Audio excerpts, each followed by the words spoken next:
Come on, man. What are we talking about? Right and wrong. Come on, man. What are we talking about? Right and wrong. Corn Pop was a bad dude. Whoa. Corn Pop was a bad dude. Whoa. Come on, man. What are we talking about? Right and wrong. Come on, man. What are we talking about? Right and wrong. Welcome to Right and Wrong. This is the show where we try to wake up the woke by talking common sense about the issues of the day. I'm your host, Brian Ruka, and with me, as always, over there is my man and yours, producer Juice. He's known on the interwebs as the Truth Box, ladies and gentlemen, because he just loves to spit the truth all day, every day. My man, Truth Box, what do you get to say to all the people out there in the Right and Wrong audience today, brother? Nothing. No, I don't know, probably a couple hours from now, from when we're doing this Ryder Cup action, day one, foursomes, right? Not four balls, foursomes. So alternate shot, or is that something else? Dude, you're the golf guy. I get confused with the rules, what's going on. I can catch it when it's on, but foursomes tomorrow, or 1 a.m. tonight. Love it. 12:35 in Rome, right? Rome, 10 miles outside of Rome. Love it. In an old Coliseum, surrounded. No, I'm kidding. That sounds good stuff. I have a clip to get an amp for it. It's short. Ooh, I mean, okay. I feel like we've all seen it, but you want a quick little pump up? Yeah, absolutely. Why not? All right, let's see what we got here. Goes up over this ridge in the green and then only about 4 paces to the hole once it's on top of that ridge. Tough putt to get the speed right on, John. Winner can somehow win this hole and matches are over.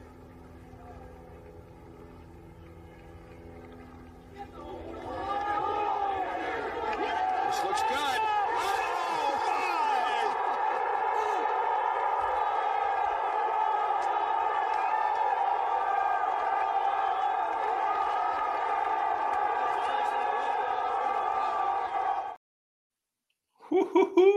What was that, 99? Yep, Brookline Country Club with mass holes everywhere. Storming the Love field. it.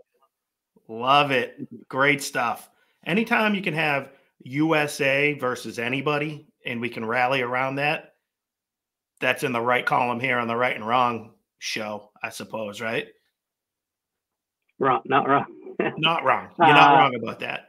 Nope, I love it. And U.S., if you recall, coming off a 19-9 victory last year, but I think they might get smoked this year. It's tough. When's the they haven't won on European soil in what, like 20 years or something? I think it was in 6 or 8 cups, so that you only go, I don't know. So go to Golf Channel on Sirius if you want this coverage. I love it. Well, Juice is our resident golf guy, so that's why, I know he's big into this stuff. So I'm excited for it, but I don't have every stat ready for you, but get it out there. Hey, that's all we need, man. We use stats when we know what they are. When we don't know what they are, we improvise here, right? We're like, we'll put it in the comments when we find it. Yeah, like and subscribe.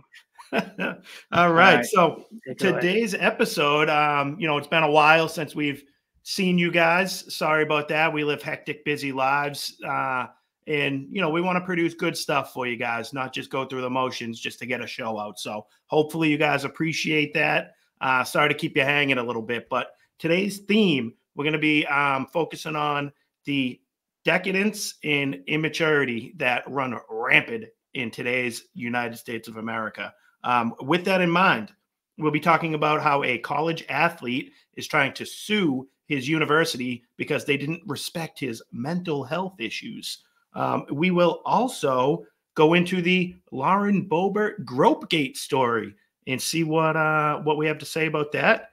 We're going to give you guys a nice lightning round. Those are always fun. And we'll wrap the show up with the always fun, always popular, come on, man, segment of the day. So, with that being said, before we welcome in our man, the nature boy, Ric Flair, I do have to tell you guys, please subscribe to the show, hit the icons wherever you see them, YouTube, Rumble, If you're audio only, we're on Apple, Spotify.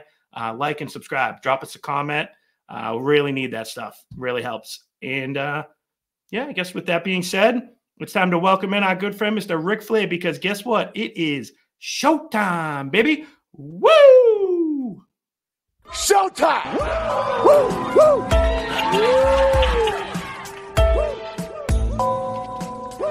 Oh, I love it. I love it. Great stuff from Mr. Flair. Well, I heard a great homily by a deacon at church a couple of weeks ago, and the theme, his overall point was that to live as a Christian in today's United States of America is extremely difficult. We are surrounded by temptation 24/7, 365. It's a tough, tough place to live. We're always, being pulled in multiple different directions. And, that's the devil's workplace. Satan's there to lead us down the wrong path. So with that in mind, let's talk about this story from the Republicans' version of AOC, Miss Lauren Boebert. And she's not really AOC level. She's a lot, maybe a hair smarter. Definitely doesn't wear the annoying glasses, but she's on our team. So I'll try to have her back. I'm sure you guys have all heard by now that she was escorted out of a live performance, a stage version of the movie Beetlejuice, which was her first mistake. Why everybody's making these movies into play, musicals and stuff now? Ridiculous. Come up with the original idea, please. The movie, quite frankly, is a little overrated, in my opinion, to begin with. So she's there with her boyfriend watching the show, and lights are out, but she was caught on camera vaping. Not the worst decision in the world if you're going to go see something like that. But she was also getting a little handsy with her boyfriend. Literally hands down the pants. He was groping her shirt, this, that, and the other thing. And they were asked to leave. They were literally kicked out. So not a great look. She's been getting blasted by it. I will give her credit for kind of owning it and apologizing, not trying to make an excuse, just basically, hey, I effed up. She did the old Bradley Cooper at the beginning of The Hangover. Look, I effed up. We can't find him. Still doesn't excuse the bad behavior, though. So when these two high schoolers were removed from the play, everybody's been killing her. But it made me think about the Bible passage that Jesus talked about with the rich man getting into heaven. So what they say in the Bible, Jesus says it's easier for a camel to go through the eye of a needle than for a rich man to enter the kingdom of heaven. And I feel like we've all heard that. That's a pretty common, story. And it leaves you a little discouraged, quite frankly. And I've always thought about it as money related. And, he says rich man. So obviously. And I always looked at it as, you're not doing enough charity. You're holding on to your money. You have, multiple homes. You have all these, gadgets and toys and stuff. You're not, taking care of the needy and the poor, spreading it. And that's part of it. But this Boebert story, also made me think about when you're rich, that comes with a whole new level of temptations.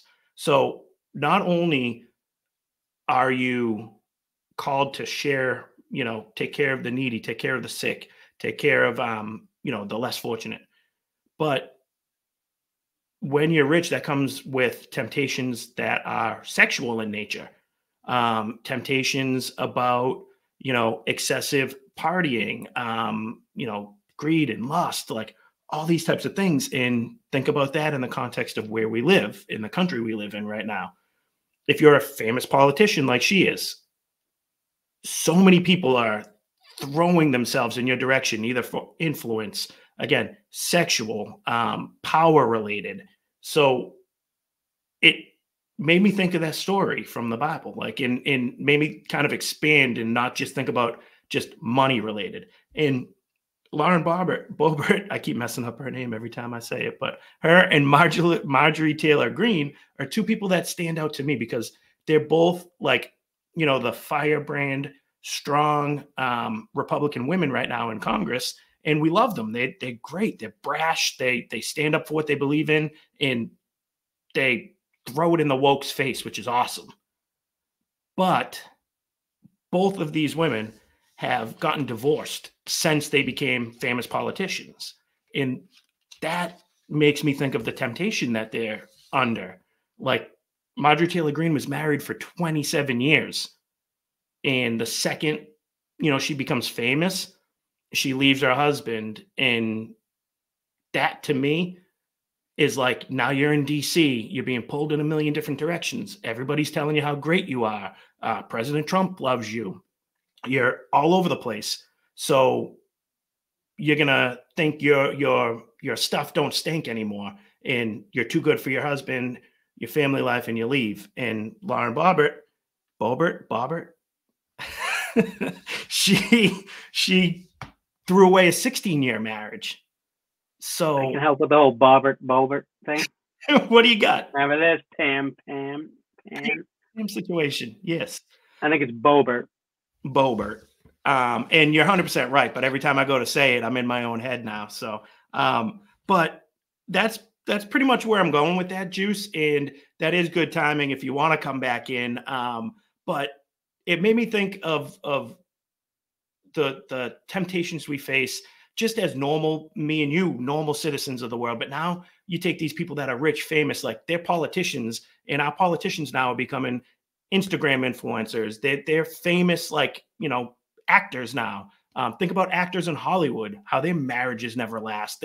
They're pulled in a million different directions with sexual temptation.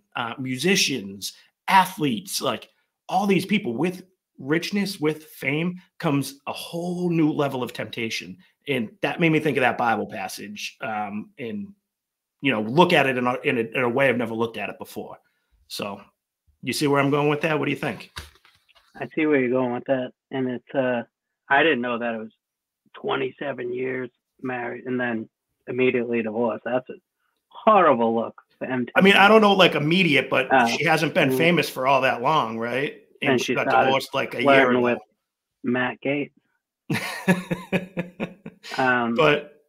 But the other thing is, like, okay, like, your marriage is strong as long as you're miserable and at home together. But if you ever had any bit of success and you travel in the world doing whatever, then it was never tested, right?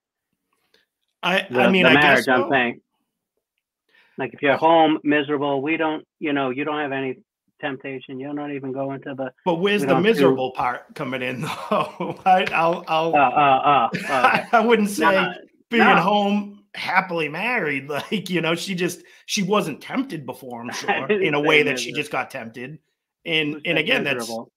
That's, me and you, we're both happily married. I love my wife. You love your wife. Like, we love our kids. But what if our podcast blew up and we all of a sudden we're all over the place? We became famous. We'd be getting tempted in ways that we can't really fathom because we're just two nobodies. We can't even fathom it. We're just two nobodies talking in our basement. But I would like to think my faith, our groundedness would be able to stay and hold ourselves. But we see it all the time that happens to people left and right. And that's why our world is a dangerous world to live in. Right on. So I don't know. That's kind of the way I thought about that whole story with her, and the silver lining, at least for her, is that she at least kind of owned it in a way. And yeah, I didn't like. I mean, like you said, it's our team, but the apology, like, I thought you just apologize and you move on. And you either get canceled or you can do whatever you want and apologize. Like, yeah. I think as apologies go, wasn't that bad? No, not at all. So I'll definitely say that. She said it was the first time they dated or whatever. He won't be getting a call back, but that's kind of even worse. So, right? Like, yeah, a little. But she said she's not seeing them anymore. I don't know. Yeah, but like, I think it makes it. I think you do have to scrutinize Republicans a little bit more than Democrats when it comes to that, because we are supposed to be the party of the family, like that Christian life. So it is discouraging when a couple of leading members do have divorces and do that type of stuff. That's what I expect AOC to be doing. You know what I mean? But hopefully she learns from it and she can find the right person and maybe go from there. But it's more the fame aspect of it for me. And, she is a famous politician, so she's definitely getting a lot of swipe lefts, I guess. I don't know if that's the way to go with it, if left or right right. Or left. So, all right. Why Awesome. you like giggling and stuff? Because I don't know. I don't know how this Tinder stuff works. I would have said swipe up because it's probably left or right. I don't know, up, down. Who knows? But she was swiping something. And with that being said, let's move on to the lightning round. You ready for it? Let's do it. All right. Excited. Let's roll.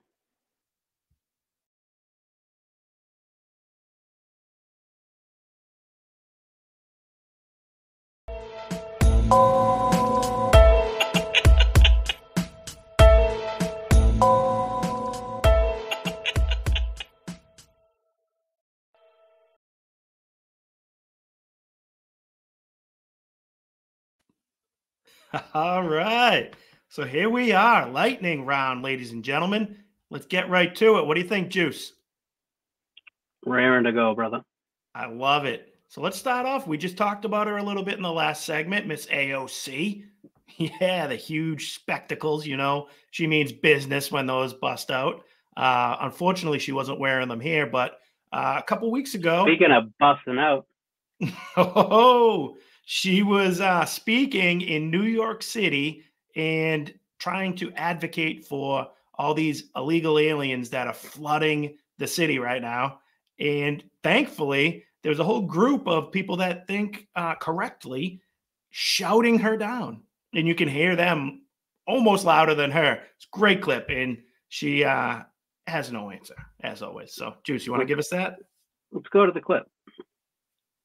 With that? Yes, and ultimately, I think that there are 3 points of consensus here that are very important in getting a solution to this issue. The first is that there is consensus here across geography and states on increased federal resources to cities and municipalities dealing with this issue. The second is to allow for work authorizations so that the folks in here can get to work and start supporting themselves as soon as possible. They are prevented from getting jobs, they are prevented from employment, and that is part of the strain on our public systems. The faster that folks can access the work that they're asking for legally, the better we can solve this. I love it. There are 3 things that should happen. Hey, the right row show sucks. Your show sucks, bro. Check the comments. Oh, come on. Don't be heckling me now. The 3 things that need to happen: close the border, build the wall, and deport all of the illegal aliens. I think that would solve the issue real quick. She's up there. Give them work authorization. Let's throw them an iPhone too. And, we got some housing for them. Yeah, you got an extra room in your house? Bring them in. Bring them right in. Like, what's the name said recently? Up in Massachusetts or whatever. Oh, yeah. You got an Healy? Yeah, Mara Healy, the governor. Having somebody in. Oh, you got a spare room up there in Massachusetts? Just like Obama opened up his house on Martha's Vineyard for the migrants that got sent. Nope, he didn't do that. He's got a big mansion on Nantucket, right? That's where DeSantis sent them. Yeah, he's -1 for helping people. And he did nothing. You get it? No, why? -1? Yeah, because he killed that dude or whatever. Oh, yeah, the cook. I forgot. 50 migrants. See ya. Yeah. Yeah, exactly. He's taking people out instead of taking them in. Mm-hmm. Yeah. That clip, though, was just great. How great were those people? Close the border. Close the border. Great stuff. I heard show you. You heard that? No. I made that up. Oh, I love it. But I heard a couple of people going, EC dub. Sandman comes out ripping a butt. Holy baseball bat. Holy That would have been great. Oh man. All right. Who do we got? Who do we got next? The I have this leader in titled chief? as So name these clips on the side so we know what to pull up. This one's called Biden Shut Up. So, Oh that yes. tells you. Okay. That's such a nitwit. Let's see what he had to say. Short one. Zero in New York. And I remember standing there the next day and looking at the building. I felt like I was looking through the gates of hell. It looked so devastating because from where you could stand. Shanksville, Pennsylvania. What a joke. That was in reference to 9/11 and him trying to claim that he was there ground zero on 9/12. I think R.I.P. Bo. I think he perished in the South Tower. Yeah. Bo. Yeah. His son. Of course. Right? Yeah. Of course he tried to say something like that. That's like His house was once hit by a drone, like a remote control plane. Remember how the fires? He once had a kitchen fire. Mm-hmm. Oh yeah. Yeah. Tries to steal everybody's thunder and make it about himself. Crazy. Trying to give remarks on 9/11 and putting himself in the story, acting like he was there when there's records of him being in Washington, D.C. at the time. Nowhere near ground zero. I remember running towards those towers. What a joke. Not a joke. It is a joke. Yeah. It is. The worst. It's pathetic. He really is. I got one here, though, if you're ready to move on. Yeah, what do you got? It's great. Your neck of the woods. Not mine, but I love this guy. One shout out to Matt Shearer from WBZ. Hilarious.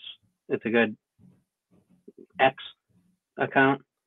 And but yeah, him interview though this the not so friendly Boston North End tour. And if you don't know the North End, famous for Italian restaurants, townies, and miserable people like this guy.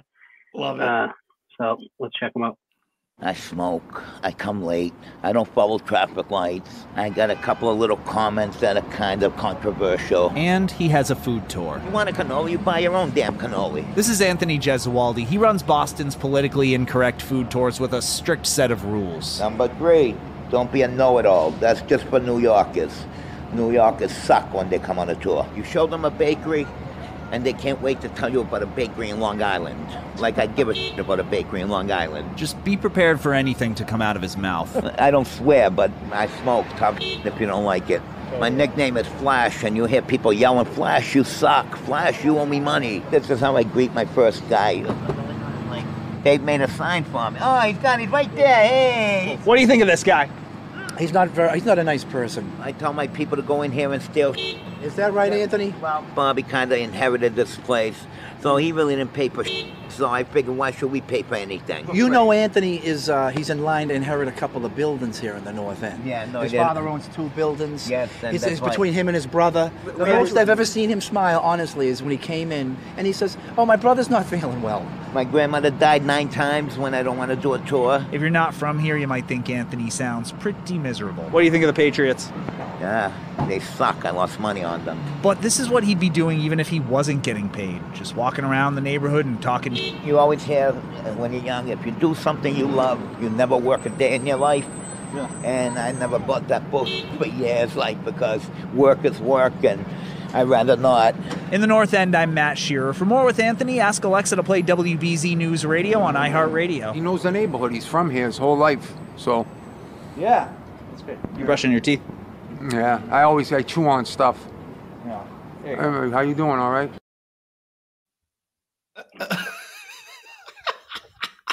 That's incredible. They want to tell you about a bakery in Long Island. Who gives a... I love it. Well, how about I don't swear? Swear that much? He's like, but I smoke and... Every other word was a swear. Hey, what about that guy at the end, though? With the, you like to chew on things? What so, this guy? Yeah, that's good. You brushing your teeth? Yeah, I chew on stuff. Yeah. How you doing, all right?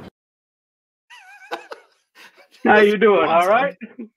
Yeah, chew on stuff. How you doing, okay? Yeah, I'm just chewing over here. What about you? Hey, Flash, you suck. Flash, you owe me money. Dude, how great was that line too? Oh, guy, happiest I've ever seen him when he comes in says his brother is sick because he's in getting the he's building. in line to inherit everything. That's kind of what's wrong. Like, not what's wrong. I mean, great, inherit things, but that whole place is just a money grab because they inherited, and they're dickheads. Like, yeah, absolutely. Well, and don't be a know-it-all. You know, that's let's be honest. Like, come on, that guy's just sitting there on what? Like, just on the fact that that's going to him at some point, like going around doing that for a living. He's not making that other guy supposedly is a good guy, Bobby from Polcari's. Who, the store owner? Busting his chops. Yeah. Okay. He goes, he's never got anything, so he's never worked a day in his life. And honestly, I think that's bullshit. Remember the guy? Oh, if you do something, he's like, work's work. I don't want anything about it. I mean, that might have been the most insightful thing he said, though. Like, I think people who say that quote, they think very highly of themselves. Oh, find something you love. You never work a day in your life. Yeah. Cliche, for not working a day in his life, dude, he's like hunched over. Kind of looks like he's like coming out of the coal mines or something. All he's doing is walking up and down Hanover Street all day long. Yeah. Oh, man. How you doing? You good? You like to chew on stuff? You want to chew on things? Chew on something? All right. Next, getting slightly more serious. Okay. This one was the Tucker episode from a few weeks back where he had on Larry Sinclair. He's the guy who claimed to have a couple sexual encounters with Mr. Barack Obama. And the thing that like makes me laugh is I watched this and my first reaction, same thing. I'm watching my wife, Ashley, and she's like, come on, look at this guy. And yes, 100%. The guy looks like kind of a skeevy, druggy guy. And his story seems a little outlandish, but if he was a guy attacking somebody on our side of the aisle, he'd be on MSNBC. He'd be all over the place. They made a big deal with that crazy lady accusing Trump of the rape, remember? And she's in there naming her cat Vagina. That clip from Trump. She named her cat Vagina. And he's right. But they give her all this press. They were equally attractive, too. Larry Sinclair. Exactly. We should do that. Let's set that up. Right and wrong. Swipe up. Yeah. Swipe up. There you go. Absolutely. They had the other lady trying to trash Kavanaugh during his hearing. So if you accuse somebody, if you're on the left and you accuse someone on the right of something kind of outlandish, crazy, sexual, believe all women. But, you get a gay guy here claiming to be with Obama, not credible. But there's also like other stuff. Like let's be honest, like there's the, all the Bathhouse Barry stuff. There's the memoirs that say, like, I think that's like proven true. Like I know that he wrote the letter, right? Yeah, being like, oh, I imagine myself with dudes. Exactly. That is like that's pretty accepted, I think. Yeah. Like, so how is this like this seems outlandish, but is it? No, exactly. When you put all these pieces together and, not to go down the rabbit hole, but when you start seeing some of the things with that the thing in Nantucket or with the paddleboarder? No, not the paddleboard, because he might have found Captain Winky. Ace Ventura. Finkel right? is Einhorn. Yeah. Yes. Einhorn. But when you go down the rabbit hole that the juice box likes to send me down with the Michelle Michael stuff, you start taking Larry Sinclair a little more credible. So I don't know. You we haven't even played the clip. I know. That's what I'm saying. You want to get to the clip for a sec? All right. Let's see. Take it away. Yeah. So for me, I felt that it was a game for him. It was like, okay, what am I going to get out of it? Or is there something I can get out of it other than just, the sexual part? Right. And lucky for me, I wasn't going back to Chicago anytime soon, so it really didn't matter. So you were left with a bad taste in your mouth? Something, yeah. Yeah. Oh, that's great. That is incredible. Props for Tucker. For Tucker face, like Yeah, yeah. And you could tell he was in his glory interviewing this guy. And like I said, I mean, you take a look at the guy, looks like he's got herpes on his lip. Like he was a little rough looking. But if he claims the stuff he's claiming, though, he's lived a life of promiscuous homosexual sexual encounters, multiple, drinking, drugs. Like, think you might look a little rough when you start getting up there in age like this. So he looks like he's lived a life, and you got to hand it to Tucker for his comic delivery with that. After the guy's talking about performing some oral maneuvers on Mr. Obama, and Tucker hits him with that line. What was it, Juice? With a bad taste in your mouth. Something, yeah. Yeah. Pretty safe to say, left you with a bad taste in your mouth, huh? And I swear something. Yeah, something. You could see a hint of a smirk in his face as he was saying it too. Great job by Tucker. Like Tucker face. It's like, what would you say? Well, safe to say.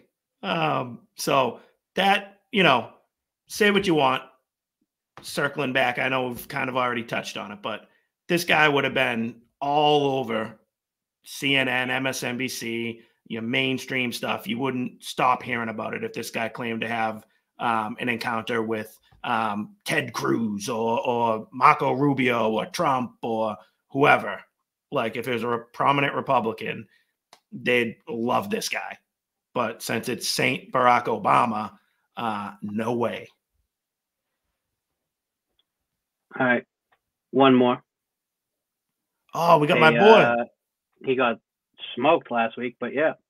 He did. He did get smoked last week by Oregon, but Coach Prime is he was interviewed on 60 Minutes. I think that's where this clip came from. But gotta love listening to the guy. Yeah, there's some good good life lessons in here. Love it. Take it away. Yeah, let's do it. At the first team meeting in December, Sanders encouraged players to enter the transfer portal, an open market for athletes to find new schools. I promise you, it's my job to get rid of them. And make room for superior talent he planned to bring in. More than 50 players eventually transferred out. You got here and you didn't pull punches. You told some of these guys. Have I ever? You take a team that's won one game and you fire the whole coaching staff. So who did the coaching staff recruit? The kids. So the kids are just as much to blame as the coaching staff. And I came to the conclusion that a multitude of them couldn't help us get to where we wanted to go. You told most of these guys, the more you jump in, the more room you're going to make. Those of you we don't run off, we're going to try to make you quit. Yeah. You made it very clear. Yeah. Now, if you went for that, if you were able to let words run you off, you ain't for us, because we're old school staff. We coach hard, we coach tough, we're disciplinarians. So if you're allowing verbiage to run you off because you don't feel secure with your ability, you ain't for us. If some kid said, you know what, no, I'm staying. You're not going to run me off with your words. Right, stay. So prove it. I'm sure that your straight talk was appreciated by some, but is this scorched earth policy good for college football or for the kids? I think truth is good for kids. We're so busy lying, we don't even recognize the truth no more in society. We want everybody to feel good. That's not the way life is. Now, it is my job to make sure I have what we need to win. That makes a lot of people feel good. Winning does. I got to push back on it.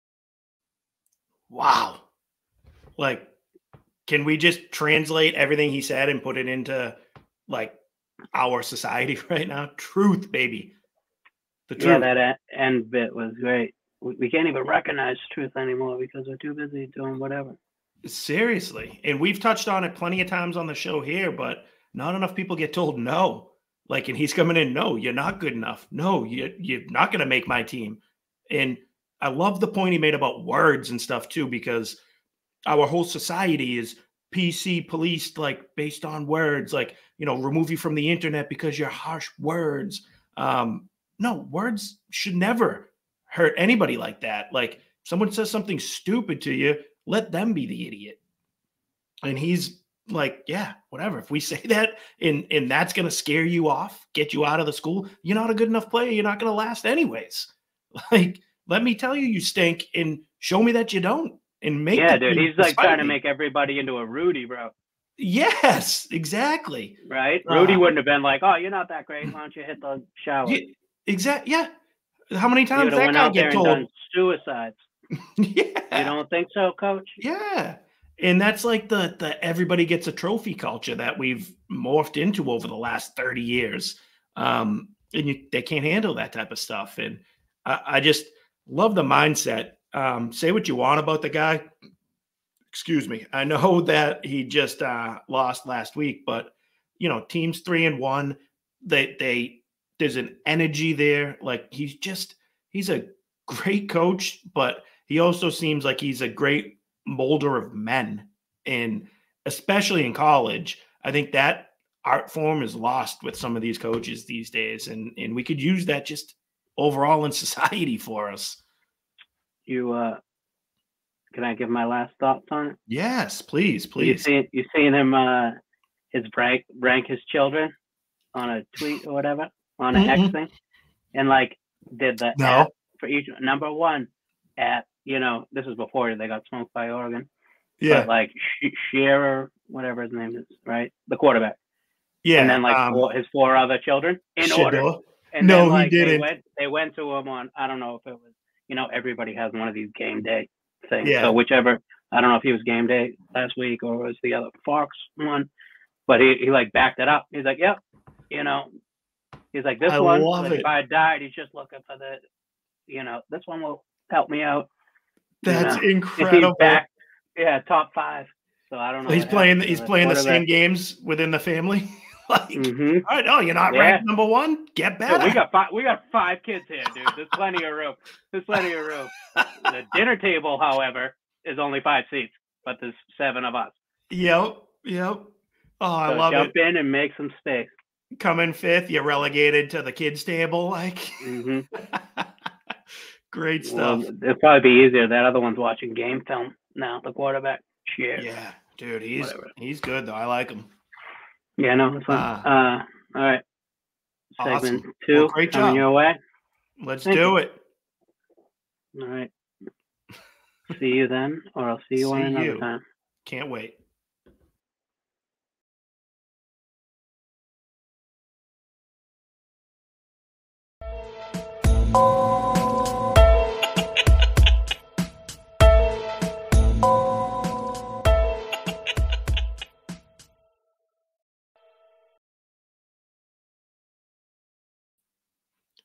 All right. So this next story here is the mental health issue that I spoke about in the opening.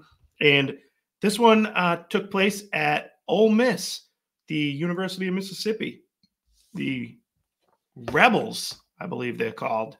And my boy, head coach, Mr. Lane Kiffin. Gotta love Lane Kiffin, offensive genius.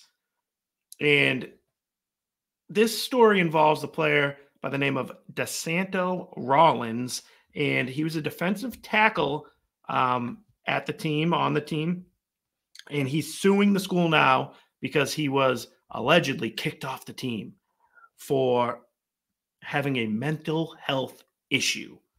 And the story that I'm going to read from here for you guys comes from ProFootballTalk.com, and Rollins claimed that he had multiple injuries that caused a severe depression. The death of his grandmother in January of 2023 contributed to his depression, per his lawsuit. On February 27th, 2023, Kiffin, who's the head coach, allegedly informed Rollins he would move from defensive tackle, which is, big fat guy right in the middle of the defense, and he was going to now be on the scout team offensive line. So what that means is he'd be moving him from defense, putting him on offensive line, and the scout team is basically like your B version of your team, that their job is to pretend to be the other team all week long during practice, so that your real team, your starters, the guys who are going to be in the game, have a chance to play against like the plays they expect the other team to do. So it's definitely a demotion and a change of position for the guy. And, seems to be because he wasn't that good. And Rollins, the player, declined to enter the transfer portal, which is basically like that Dion thing we just did, Coach Prime, where he told all his team, hey, you're not good enough to be on my team right now. There's the door. You can go transfer and go play at a different school if you want. Plain and simple. So this option was available for Rollins. He didn't want to do that. And he sought a mental health break. Now, during his mental health break, DeSantos Rollins declined to meet with Coach Kiffin until March 21st of 2023. And at that time, Rollins made a legal recording of his meeting with the coach without Coach Kiffin's knowledge. And I'm going to read from the story here where it quotes the transaction or interaction that took place between Coach Lane Kiffin and mental health underperforming player DeSanto Rollins. So, quote from Kiffin: okay, you have an effing head coach. This is a job. Guess what? If I have a mental issue, I'm not diminishing them. I can't not see my effing boss, though. When you were told again and again that the head coach needs to see you, wasn't to make you practice, wasn't to make you play a position you don't effing want to. It was to talk to you and explain to you in the real world, okay?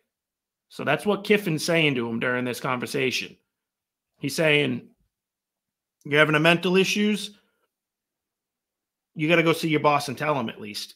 You don't want to play, you don't want to practice, your head coach needs to see you. He's not going to make you practice, he's not making you play a different position, but he needs to see you to figure out what the hell's going on here. That's what Kiffin's trying to say. So back to Kiffin talking to the kid. Quote, so I don't give a F what your mom says, okay? Or what you think in real effing world. You show up to work and then you say, hey, I have a mental issue. I can't do anything for 2 weeks, but if you change my position, I won't have these mental issues. I guarantee if we effing called you in and said you're playing defense, would you have mental issues still? I definitely would. Thank you. Said Rollins. Yes, that is what Rollins said. He also said, I mean, you're acting like my issues aren't real, coach. To that, Kiffin continued to say, quote, I didn't say they're not real. You show up when your boss wants to meet you.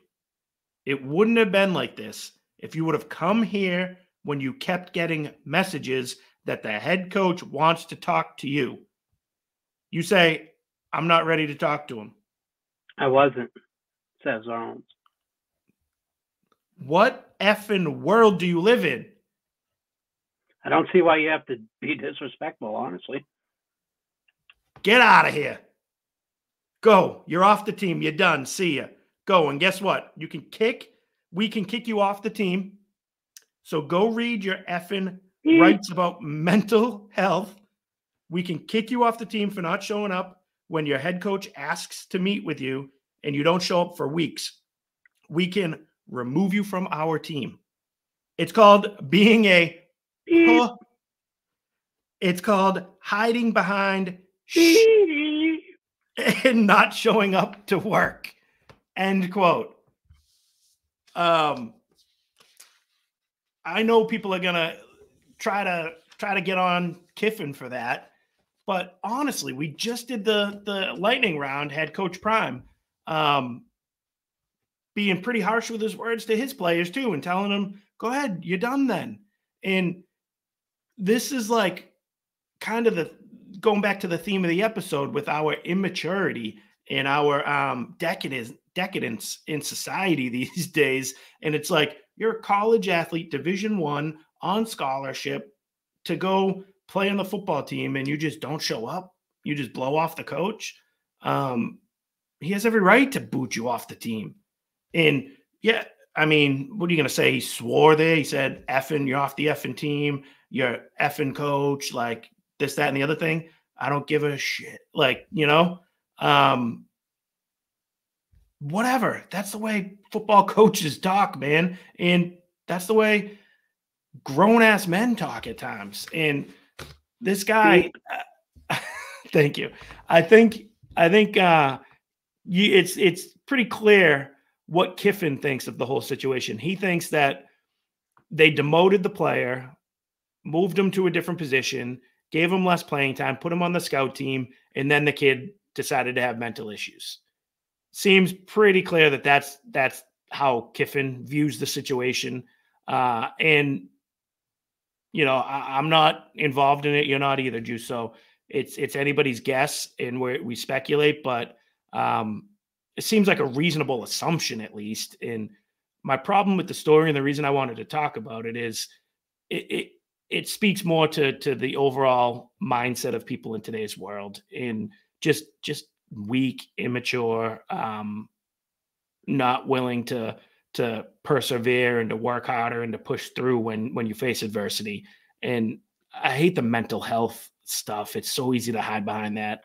And that's not to say people don't have real mental health issues, but I would say maybe 20% of people that claim to have mental health issues are probably like real ones, and the other 80 are just people, using it as a crutch at times, or hiding behind it. My numbers might be off there. You might think it's different. Maybe it's 50-50, but there's definitely a good amount of people that hide behind that. And, you faced adversity in your life. I have in mine. I haven't always handled things great. I've blown off work and jobs before in my younger years. I can understand where the kid would come from, but the solution isn't to tell him he's in the right and now allow him to sue the school. It's like, no, like, get a healthy dose of reality. You don't have a job anymore, kid. You lost your scholarship. You're not on the team, whatever. What do you think? No, look, I mean, at the end of the day, we should be telling people it's okay to talk about, tell people you have a mental issue or whatever, but like, you don't get your spot on the team still. Like, it's not like it's same as if you tore the ACL. Like, dude, someone else might prove that. Like, you can't be, I had a mental health, you can't demote me or do this. Great, talk about it, figure it out, help yourself, tell people, don't fight it alone. But like, you're not going to still be the starting whatever. Exactly. That's a great point. This is my take of it. Yeah, no, and it's a good point. Like, it's like, we can give you some resources. We can be there to support you. I like what you said there.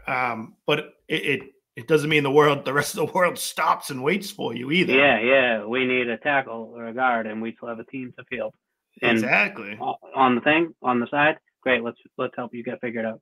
Yeah. But like, you did sue the school, and because it seems like to you me, didn't come because of mental health issues. Like, that doesn't work like that. If you, again, it's not the same as the broken leg and the head, maybe, but like, you can't just be like, I didn't show up to the meeting because my doctor had the broken leg. No, you still show up to the meeting. And that seems to be what like pissed off Kiffin the most too, is just don't respond. Like, don't like if you're having your mental health issue episode, whatever, like, you got to at least like tell them about it. To use your example of like the broken leg, the torn ACL, like, that's clear and obvious. Like, okay, tore his ACL. Now it's like, all right, maybe rehab, you might see them, or like you're not expecting them to show up and be there. Yeah. This guy just didn't show up to practice. Yeah. Because it definitely requires responding to a text. Hey, I'm going through a bunch. Happy to meet you privately. Like to tell you what's happening. Exactly. You can't just not.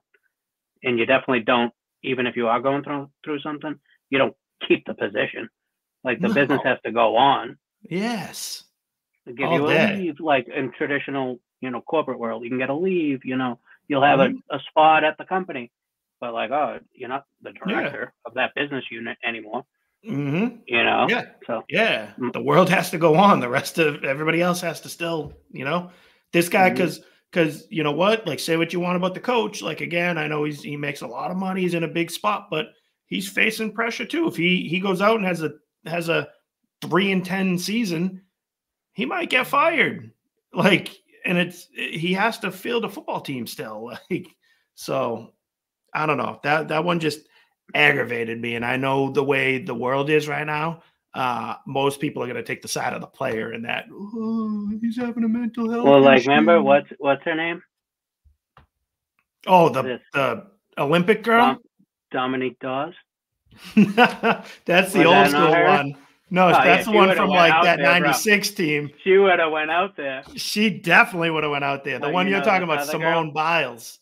Oh, yeah. Right? Yeah. And she just walked away from the Olympics. Like, crazy. Yeah. Like, teammates relying on you, and this sometimes, Yeah. Like, and they all thought she was courageous for doing that. No, she broke. Yeah, her and Leah Thomas on the front page of the Sports Illustrated. Yeah. Strong, heroic women, both of them. Crazy. So yeah, great point. All right, that's kind of all I had on that. Do you have anything else to add to this story? No, I'm ready. There's something hilarious teed up for the last segment. Yeah, come on, man. Let's do it. I'm ready for that. Stick around because we're bringing you our Come On, Man segment of the day next.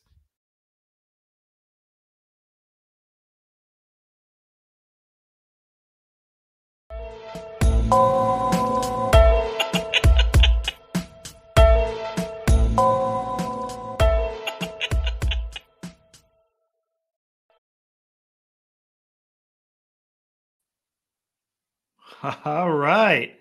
Thank you all for being patient with us. We what? Okay. Forgot I think to Juice mention was here. sorry. What? Can you hear me? No, yeah. That's what I was getting in my earpiece. Sorry that you wanted to bring up the big news. Can we say this yet? I'm not sure, but this Come On Man is brought to you by Buc-ee's. Exit 148. 140 miles to your next Buc-ee's. Great place. Love it. Great sandwiches. Looks like great gear too. I like that hat. Great gear, yep. And honestly, great pay for employees. I saw a thing out front of the store the other day. General manager or store manager, 6 figures, 100 to 150K.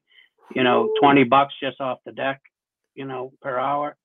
Like it. Shout out to Buc-ee's. Thanks for the hat. Shout out, and Buc-ee's. mug. Thank you. Appreciate the hat and mug.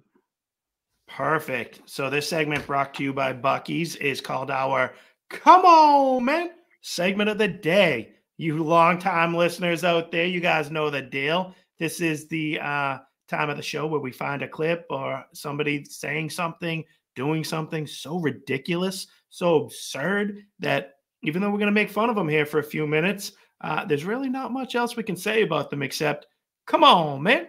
So let's get right to it, Juice. We have another one of these crazy people out there trying to come for our children.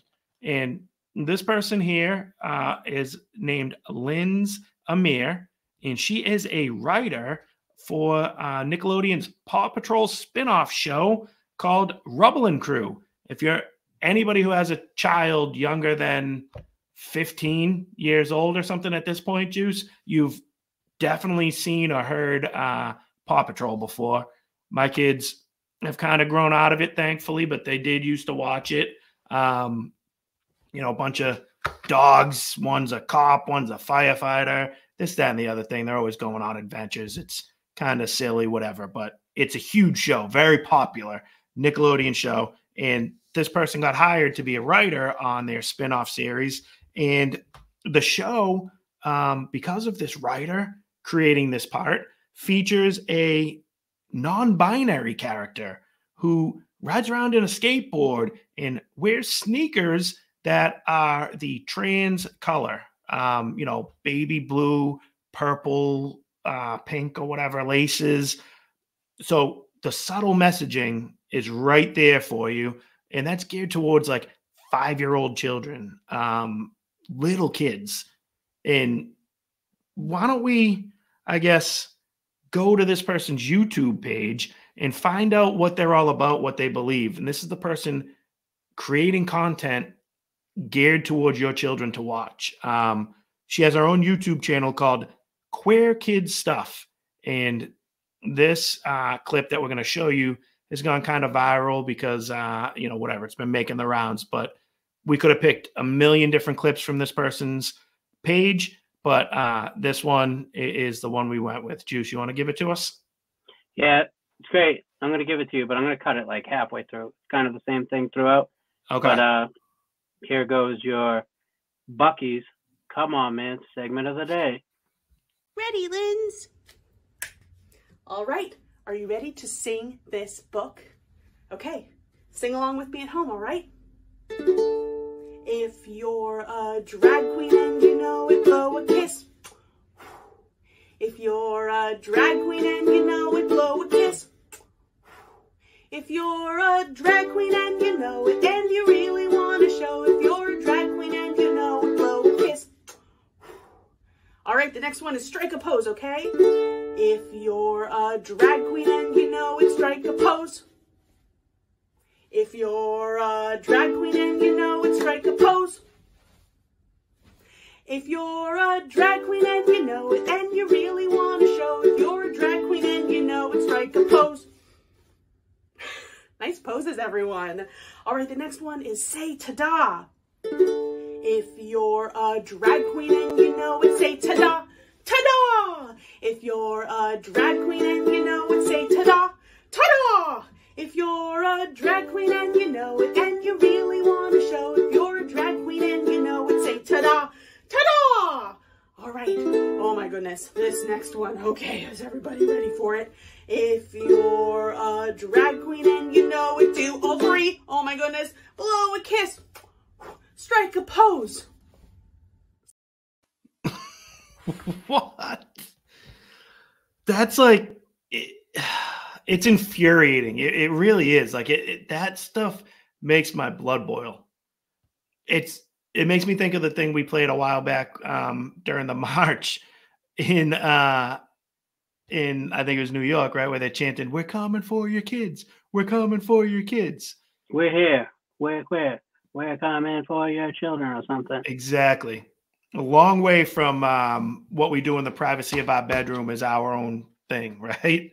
I don't think many people have a problem with that. But when you start broadcasting, advertising, messaging to little children like that, encouraging them to be a drag queen, like what is a drag queen? Juice, what do you think of for just drag queen? Like, I mean, off the top of my head, I feel like one, it's sexualized, at least 100%. You know, woman face, overly dramatic, pretending to be a woman. Yeah. And then if we're doing that, the non-binaries. So why is the male pretending to be a female? I don't know, but it's definitely sexual stuff. That if you're a drag queen and you know it, like it's like, I'm completely anti drag queen story hour, but you could at least get away with, hey, we're not telling you to be a drag queen. Here they're telling you to be a drag queen. Literally be one, not just listen to a story from one. Now you go ahead and be one. Ta-da! Like get back to encouraging kids to be firefighters and cops and robbers. Play cowboys and Indians. Now these people are telling you go play drag queen. Like go play drag queen and Larry Sinclair. Like what are we doing here?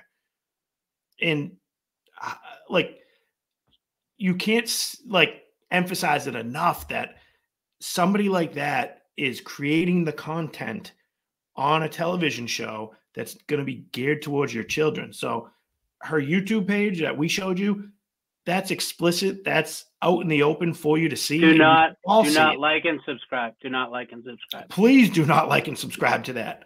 But you know what you're getting with that, and you can see it. It's obvious. It's right in front of your face.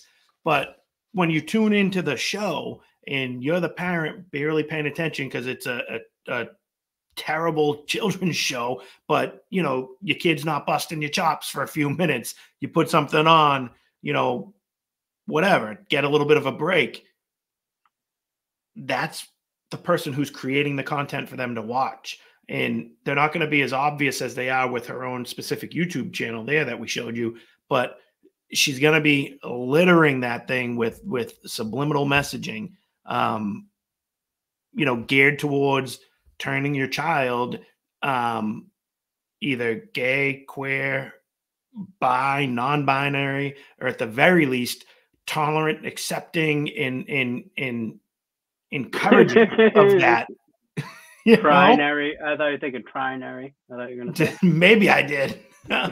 But that's the goal there, is they want at least kids at 4, 5, 6 years old to be surrounded with this stuff, to deal with it within their stories, the stuff they show them, so that they grow into 20-year-olds, 30-year-olds that have just been surrounded with this their whole life. So now they don't think twice when they see a drag queen story hour for their children. They just are used to it at that point. And that's what they're hoping. That's what they're willing to deal with, the pushback from people like us now, because eventually we're going to die out and they want to replace it with this, you know, new crop of children that are growing up, and they want them to be accepting of it and normalize this disgusting, perverse, sexual deviance.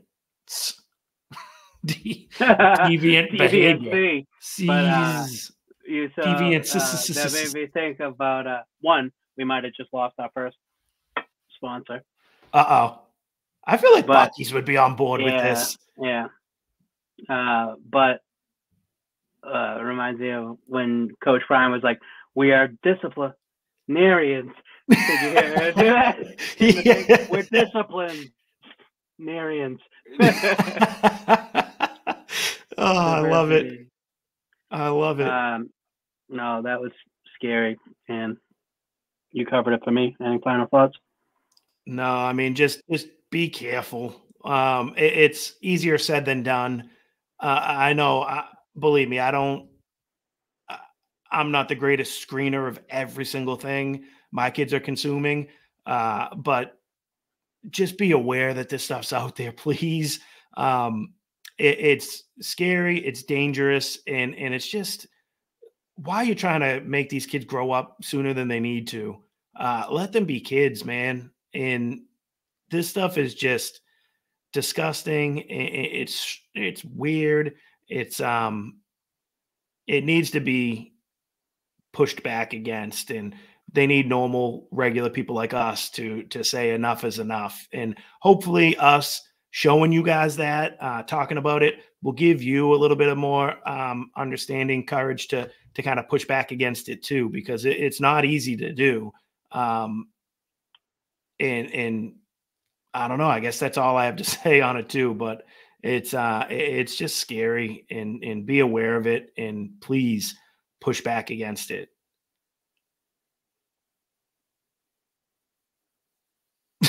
I love it. Well, thank you, Buck, for sponsoring the segment. Love that. Great to have you. Hold on. It reminds me of, you know, when like Garth has like the Pepsi hat on, and they're like eating Doritos, and then like, well, it hasn't really take got to 2 our of head. these. Mhm. The aspirin. Yeah. That's great stuff. Because Shout out to Noah's Arcade. Oh, we're hip, we're cool, we're Noah's Arcade.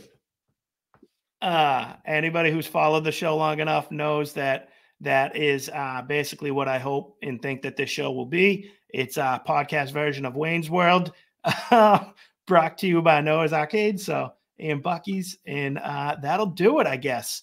Juice, anything else? Oh, that's it from me.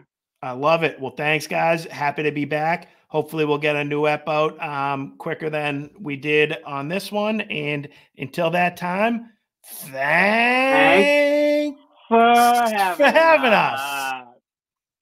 Thank you.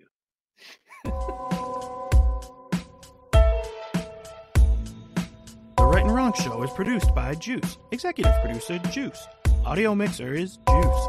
Hair by Skull Shavers. Wardrobe and Makeup by Ashley Ruka. Right and Wrong Song created by Juice. The Right and Wrong Show is copyright 2022 from Brian Ruka.